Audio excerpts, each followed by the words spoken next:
Hi, everybody. Welcome to a Quickie with Miss B. Today is Burrito Wednesday. There you go. I'm in shock. You've got 3 days down all correctly. Except for you didn't put much emphasis behind the ta-da and ta-da Tuesday. Especially ta-da Tuesday. You went ta-da Tuesday.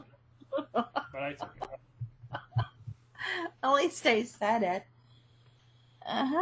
This week we're asking what if questions. If you missed any of the previous episodes, please go back and check them out. And as always, don't do it alone. You better tell somebody. You need mental support. You need to compare notes. This week requires mental support because she's crazy. And as long as we're talking about that, please note that next week there will be no Quickie with Miss B.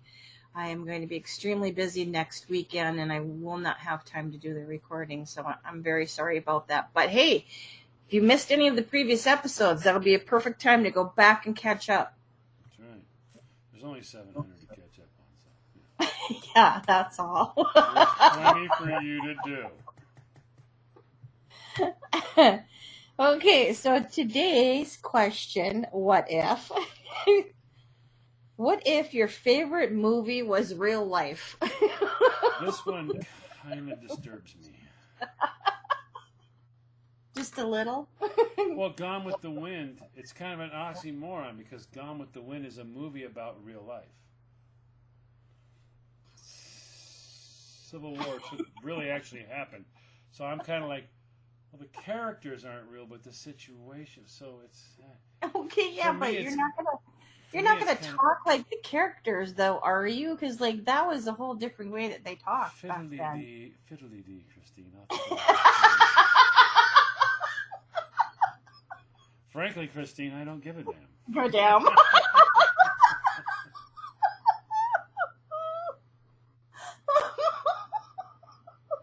Indeed. Like back then, that was a bad word. Damn, you couldn't say that. Frankly, It was on the naughty list. I don't give a damn.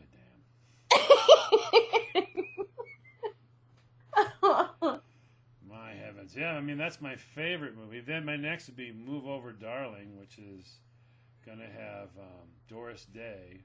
It was actually the last movie that was filmed by Marilyn Monroe, but she got fired, so she wasn't in it. But she was the one who started it out. Move Over Darling was the one where Doris Day was on a trip, and she got cast. She was became a castaway on an island, a deserted island, with this super handsome guy that just literally put the moves on her the whole time she was there. And she held him off, only to come home and find out her husband had given up and went, well, obviously she's gone, so I'm getting married to this hot chick. So he did. And then him and the hot chick had kids. And then she came back and went, what? And she had children with the guy first, too, because it was her husband. So her daughters were being raised by somebody else. They had a kid. And it's like, what?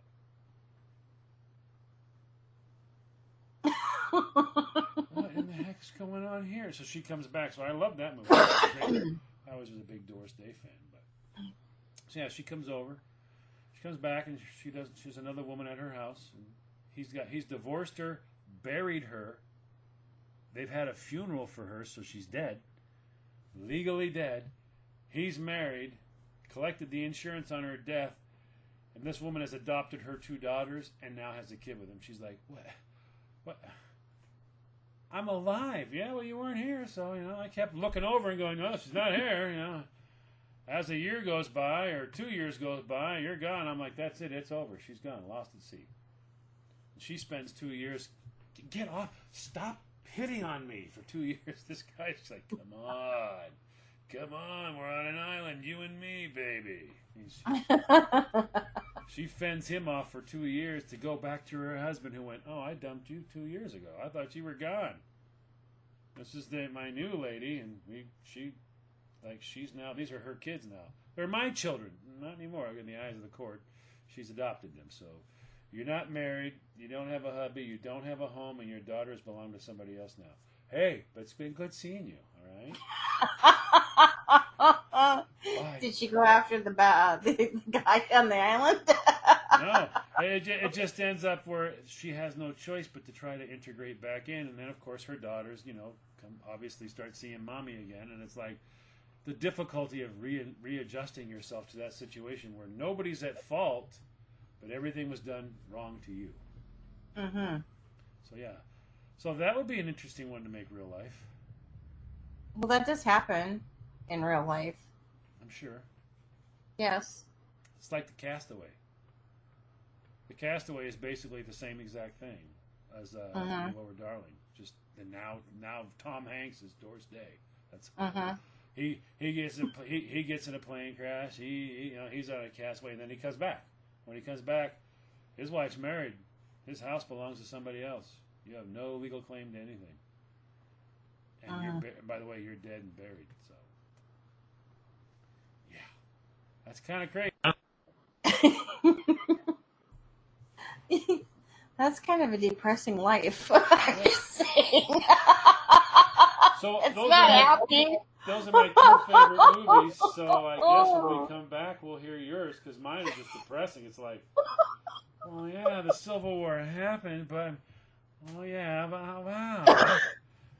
What'd you do? Oh, Charlie's Chocolate Factory was my favorite. No, that's not mine.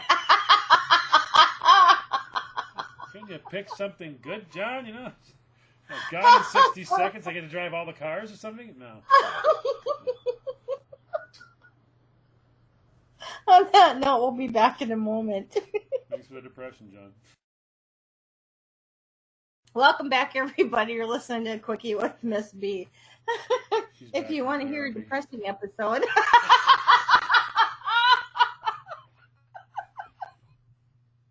Sorry. You were thinking I was going to be like, oh, Charlie and the Chocolate Factory, that's my favorite. Oh, you get to live that. Instead, I'm like, Civil War. You're like, well, but that really happened, and lots of people died. It's like, okay, all right, well, what's your other one? A woman loses her children and her husband and her home and her entire life, and she's declared dead. Well, gee, John, thanks for stopping by.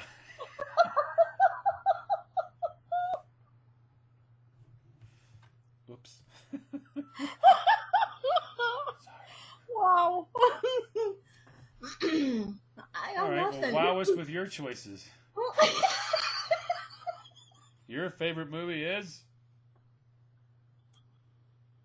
It's going to be just as bad as mine. I got a funny feeling. The Godfather. Yeah, but you would actually enjoy that. I can hear you now. I'm going to whack Frito there. You'll be sitting around going, okay, leave the gun. Bring the cannolis. I'm going to make you an offer you cannot refuse. Come here, Michael. You know how this goes, right?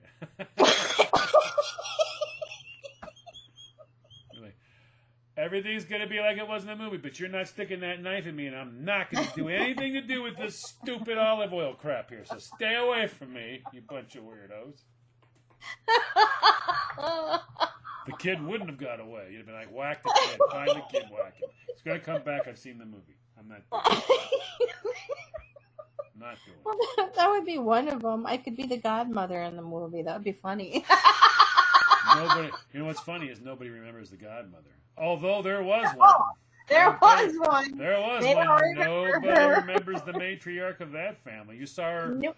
She was a pretty older lady with long gray hair. You saw her walk by once or twice, or standing in the kitchen making. Ma, you make it say here. She's just putting plates down, feeding everybody. Yeah. Doesn't say anything at all. Nobody remembers her. You're like, I could be her. Are you sure you want to be her? No, I want to be the godfather, but call me the godmother. Ma, quick, shut up.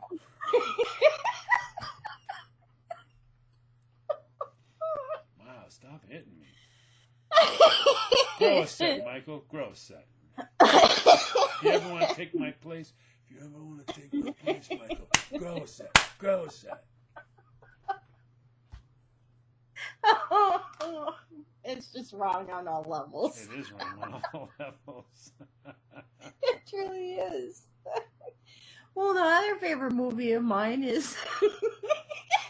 You're just as bad as I am. You're whacking everybody. I'm living a depressed life in the Civil War or stuck on an island and losing my family. You're like, I'm killing everybody. Killing them all. Yeah, because my next favorite movie is John Wick. So someone's going to steal your dog and your car and you're going to whack the world, huh? Oh, it was a Mustang. You can't take the Mustang. It was a puppy. You can't take the puppy. And the puppy. No, don't touch the dog. Yep. What did the dog ever do to you? Nothing. You whacked the dog. Yeah, you'll be the depressed one. I'll be the one whacking people. You'll be running around killing everybody going, well, you know what my life's like? What? I have to kill everybody. Can't trust anybody. Gotta kill them all. So does he know that I did that? Yeah. Well, I can't have any witnesses. Yeah. Wait a minute. Nah, no witnesses. No witnesses. Who was at the grocery store when he mentioned it? The librarian? Whack the librarian. Well, come on. Didn't whack the librarian. No. Like, all the grocery clerks are dead. We killed the manager who was on the video. We killed the librarian's dead. The party attendant, he saw me in the car. You're like, oh my God, Christine, you're killing everybody. Did we go to Starbucks that day? Yeah, whack them all. I'm paranoid. You're totally... So paranoid, I gotta whack them all. I want you to pull the receipts, find out who was here when you whacked them, and then find all those people. Yeah, whack their families. The ones that use credit cards are easy to find. Do them first. Like, We'll get the message out. Christine was under investigation for illicitly some sort of a trafficking maneuver, but instead 158 people and their families were killed. There are no witnesses. Christine was released. She's like, see, I told you. They got nothing. Well, of course they don't have anything. They're all dead. They got nothing, I'm telling you now. If they had something, I'd be behind bars. Well, they're all dead. Nothing's gonna stick. I'm like the Teflon Don. I'm like the Teflon Maria. Maria. I'm gonna get it. I'll be out in a half hour. See me after my arraignment. Like, don't be late or I'll whack you. We were going to ask the judge questions, but somebody whacked the judge, Christine. He talked too much. He was like, and then he tells me I got to stand up when he walks in the room and sit down when he tells me to. Nobody tells me to sit down. So no respect. So you whacked. She's like, hey, don't tell me to sit down. Hey, you show me no respect. Tells me I can stand up and sit down when he says so. Okay, well, we'll figure that. I'll say you lay down when I tell you. There, and you can't ask for favors. This is not my daughter's wedding. It's a different kind of ceremony. Court. You'd have a really difficult time. Get up in the morning, I'm whacking people, have lunch, I'm whacking people. Have some dinner, and whack some more people. Somebody calls, they gotta have me do a favor. It involves, guess you guessed it, whacking people in Florida. So I'm going to Florida, out at Daytona Beach, and whacking people. You know how many favors people owe me? I'm over there talking to this one, gotta whack his family. They're asking for favors, but then they know that I'm the one who granted it, so I gotta whack them too. So it's like, he asked for a favor, I did the favor, now I gotta whack his family. Because they know I did the favor. So it's like, pretty soon it's like, don't talk to her. Why? Because if she talks to you, she's gonna whack you. Wait. Wasn't I talking to him right after we did? Whack his ass. I'll be like this going, I don't see that. I can't see you. Pull up to the drive-through window. It's blacked out. They'll be like, why are they doing that? They don't want you to see. Didn't I order order McDonald's when I went? Yeah, whack them. Blow up the entire McDonald's. Take me over to McDonald's. We can't. Why? You had me blow that one up. Why did I have you blow? You drove to the drive-thru. Remember they saw it. Oh yeah. Did you whack them up? I blew them up. Let's go down to New Jersey. What? We'll go to McDonald's down there. When we leave, I know, blow it up. Just be better to order online. Yeah. Who's this Google guy? What is this? Not quite that. This Siri chick, she's talking. She's talking. I don't like the way she's talking to me. I wonder what. We've been. She keeps talking. Who is she? I want her gone. And on that note, we need to go.